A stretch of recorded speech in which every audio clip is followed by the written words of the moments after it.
Now, Michigan Reimagined with Chris Buck. So I would say that Michigan's done an admirable job of establishing various economic development organizations, each targeted with a specific objective. One group, Downtown Lansing Inc., is focused on just that, Downtown Lansing's vibrancy as we recover from the coronavirus pandemic and the fallout that it's caused. Here to discuss their mission and some new initiatives is Downtown Lansing Inc.'s Executive Director, Cathleen Edgerly. Welcome back, Kathleen. Thank you for having me. So remind me, how long have you been at the helm of Downtown Lansing Inc.? It has been just over 2 years. So making a transition of communities and downtown development director positions right before a pandemic hit has been interesting. So I was just going to kind of lead off with that. Yeah. So you landed with, probably just wide eyes and great plans and, here's where we are now and here's how we're just going to continually move forward and all of that. And almost immediately as you got started, everything went kaflooey. Is that pretty accurate assessment? That is pretty accurate. I mean, coming in, it was going to be a transition already. And then I didn't know that was going to be the theme for the next 2 years of just continued transitions and flexibility.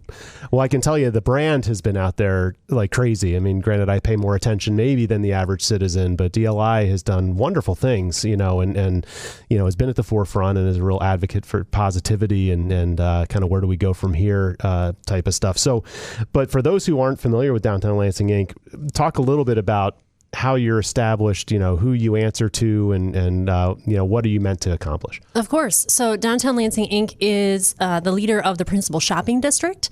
So we have property owners paying assessments for the ongoing maintenance, beautification, and promotion of the downtown. If I had to really summarize our mission and purpose with just one sentence, it would be to promote the culture and sustainability of our city and the downtown district as a whole, while continuing to lift up our local businesses. And so who are your stakeholders? Who helps you kind of guide the path? I mean, I'm sure you have your own ideas, but you need to make sure that you've got other people at the table, I would imagine. Right. No village, no downtown, no city is led by one individual by any means. So all of our stakeholders include our business owners, our property owners, the residents that live here, employees who work in the businesses, upcoming developers, of course, city, and all of our other partners like the Chamber, the Convention and Visitors Bureau, other nonprofit organizations. The list goes on and on. It takes many hands to build this community. No doubt. And so for those listening, you'll know that Kathleen has been on a number of times. So if you want to hear more in depth, mission driven, normal understanding of what DLI is all about, listen to some older episodes. But I want to talk at this point where we're doing this recording in September of 2021. Hopefully we're coming out of the pandemic, or at least there's a certain sense of normalization, but the Delta variant is always kind of out there lingering. So,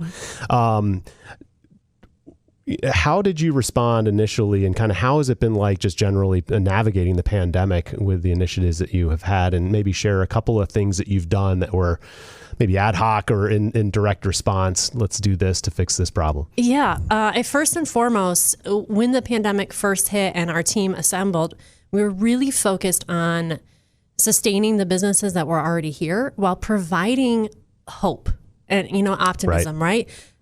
Not completely freaking out, even though we all really wanted to do that. Yep. Helping keep them feeling like there was a sense of normalcy while uniting an entire community around the message of the importance of lifting up these local businesses, right? All of our communities are unique because of the people and places that make them up. So let's make sure that we're not losing our neighbors, that we aren't having to say goodbye to too many businesses. And so there were some really interesting and creative pop-up initiatives that rolled out of it, from activating vacant spaces to drive-in movies, drive-in Halloween event in a parking ramp. But then we also needed to make sure that our downtown continued to look and feel alive for those that were here 24/7, that live here, right, and call it home in so many ways. And for those businesses that were continuing to stay open to safely serve their customers and clientele. So we kicked off different lighting campaigns to add more light and life to the downtown district through bright, colorful, creative lighting and imagery to project on the businesses and on the sidewalks and just line the streets. And then we also looked at newer initiatives that aren't new in other states but are new here in Michigan, like social districts. Okay. And how could we get those set up so that folks could sip, shop, stroll, and overall linger and enjoy their downtown community? And we ended up doing that. It was about a year-long initiative, but rolled that out early this summer as well. And how many social districts are there in the Lansing area? We have 3. Okay. So Rio Town, Old Town, and Downtown all work together to put together a plan talk about the maintenance, the ongoing operations, how we were going to support the businesses that had the licenses for social district distribution, and gone from there. And how do you measure the results of that or the success of that? Has it been well received? It has been fairly well received. And the businesses that have really taken ownership for the marketing of the fact that they are a member of the social district, they have the cups, they have those beverages to go, and tying it into other initiatives and programs that are happening throughout the communities are just seeing over 4 to 5 times an increase in sales, which at this time, that's a huge, huge economic return for all of them after a particularly tough year, 2 years. Right. Sure. So how do some businesses get ahead on the marketing, and why aren't others learning from that? Is it? It's still relatively new. Social districts are relatively new. So some just kind of wanted to wait and see how it all played out here in Lansing and in other communities, what lessons they could learn before they took advantage of that type of program. So we sit down and talk with the businesses as they look to get involved in social districts and get that licensing, and really spell out, here's all of the key information you need to share with your staff, how they can greet their customers, and make sure it is clear whether they're asking for a cocktail to go or they're asking for a social district, because those are totally different things. One has to be sealed and you go home with it, and another one is in a plastic cup, often with the social district sticker on it, that they are enjoying out in the community in the public right of way. And then having signage at the businesses themselves, making sure our pavement's marked, there's signs at all the boundaries, and just can't say enough good things about the partnerships with Old Town and Rio Town in the city to make this all feasible. That, I've experienced these social districts not only in Lansing but in other communities as well, and it always kind of takes me back, because sometimes I forget it's even happening. Mm-hmm. I'm just in a downtown wandering around, and then I see a guy walk by who's got a beer and with a smile, and wife's got a glass of wine, and I'm like, it just feels so modern and fresh and natural, but unnatural at the same time, right? So is there any chance that that's going to be somewhat of the norm, or do you think this is a temporary solution to a pandemic? I think it might have originally been conceived as a temporary solution, but based on how it is supporting the local businesses and how it is getting people to really look at their community in different ways, which leads into a whole different conversation, right? I'm really hopeful that it's here to stay. It is not just a warm weather type initiative. I know many communities have rolled out beautiful outdoor seating spaces and define that as their social districts or commons areas to test it out. For Lansing, you can, like I said, sip, shop, and stroll throughout the downtown district, throughout Old Town, throughout Rio Town. You're not confined to just one seating area or space. Right. And it's not about alcohol, per se. It's about, community and doing things differently, right? Mm-hmm. I mean, modernization and just try things differently. I had a boss who, really drove the phrase into me. He's like, I'd rather boldly move forward and make a couple of mistakes than to stand idly by and just hope things get better. Absolutely. Waiting for something to come to you, right? Absolutely. It's so critical. And I think an interesting point with the social districts, as you said, it's not just about alcohol. It is about supporting an entire, for us, downtown district, for many others, their neighborhoods. And then as we look at these bold moves and how we're going to move our communities forward, as we talk about recovery, rebuilding, reimagination, whatever word you want to use, it is taking clear vision, bold steps, and reassessing how our communities are working, how our public spaces are working, how large office buildings that may never operate as large office buildings ever again need to be redesigned for more flexible uses, so that 50 years from now, we never deal with the same issue again. Right. Of pigeonholing ourselves into serving maybe one type of demographic, or having a building built for only one specific use. Right. Now, I've seen a little side topic, I guess, but I've seen a couple of recent ribbon cuttings for residential units downtown. And the conversations I've had with a couple of folks associated with that is that they've been wildly popular. Absolutely. Is there much discussion about more of that happening? There is definitely a huge discussion surrounding more residential units in the downtown. It's something that I think specifically for Lansing and the capital city, we've talked about a need for residential for probably 50, 60 years. And I've heard my parents talk about it. Right. And I've also heard them talk about how vibrant, how active, how downtown used to be for them and in their memories. And while we will never get back to those similar types of business models per se, there is a way to bring back that vibrancy. And COVID's presented many challenges, but it's also given us the opportunity, almost a once in a lifetime opportunity, to hit that reset button, reassess how we're all working, how we're all looking at these things, and focus on other priorities like small business support. Yep. How do we address these vacant spaces? How do we enhance our community spaces so people can enjoy them 24/7 and year round? How do we build funding structures that are way more sustainable for our neighborhoods and our downtowns and move our communities forward? And so that's what we're doing at DLI. We put together, I don't even want to say a strategic plan, but a strategic action plan, putting actionable efforts behind what our goals are for the next year, 3 years, 5 years, and 10 years, and then working backwards with all of our partners to make that happen. And it's not easy. It's not going to happen overnight, but it is going to be done. That's great. And I believe you.